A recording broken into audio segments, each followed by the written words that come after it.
देवाधीनं जगत्सर्वं मंत्राधीनस्तु देवता तन्मंत्रा ब्राह्मणाधीनस्तु ततो ब्राह्मण देवता।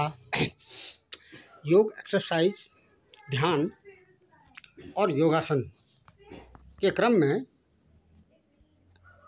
जैसा कि किसी भी योगासन में जाने से पहले सूक्ष्म पूर्वाभ्यास व्यायाम का होना जरूरी है।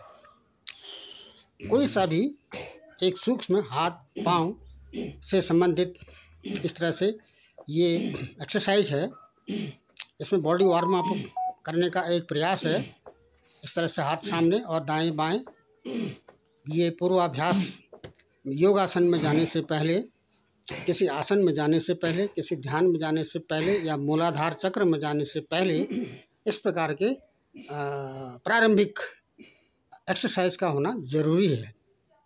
अब ये योगासन की स्थिति, यहाँ पर दूसरा ध्यान रखने योग्य बात यह है कि हम किस एक्सरसाइज में अपने सांसों के इंस्पिरेशन और एक्सप्रेशन में क्या अनुपात रखें।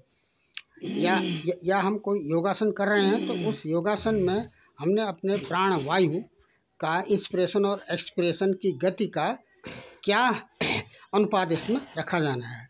मंद गति से सांस लेनी है या काफ़ी देर तक रोकनी है या काफ़ी देर तक छोड़नी है।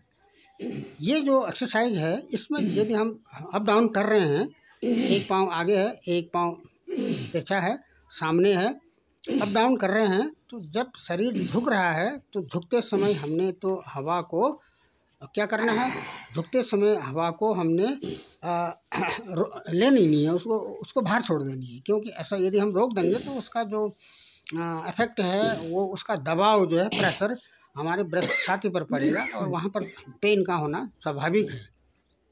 तो इस प्रकार से सामान्य सांस का, प्राण वायु का आदान प्रदान होना जरूरी है।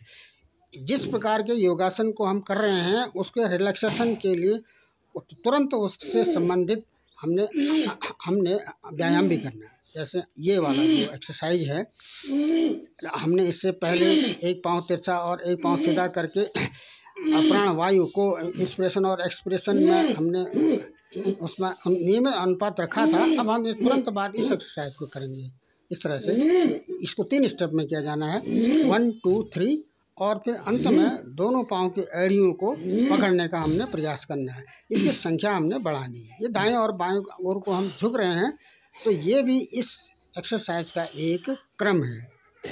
कहने का मतलब ये है कि जब हम ये कुर्सी आसन में जा रहे हैं, काफ़ी देर तक हमने इसमें रुकना है, तो यहाँ पर वायु को काफ़ी देर तक रोकना और छोड़ना की आवश्यकता तो नहीं है। मंद गति से प्राण वायु चलते रहेंगे, इंस्पिरेशन और श्वसन क्रिया सामान्य रूप से चलती रहेगी। लेकिन हमने एक घुटने और दूसरे घुटने का जो बैलेंस है वो बराबर रखना है।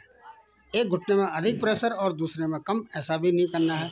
और उनका जो झुकाव है समान स्थिति तक, समान रेखा तक, उसका कंडीशन तक उसको पहुंचना जरूरी है।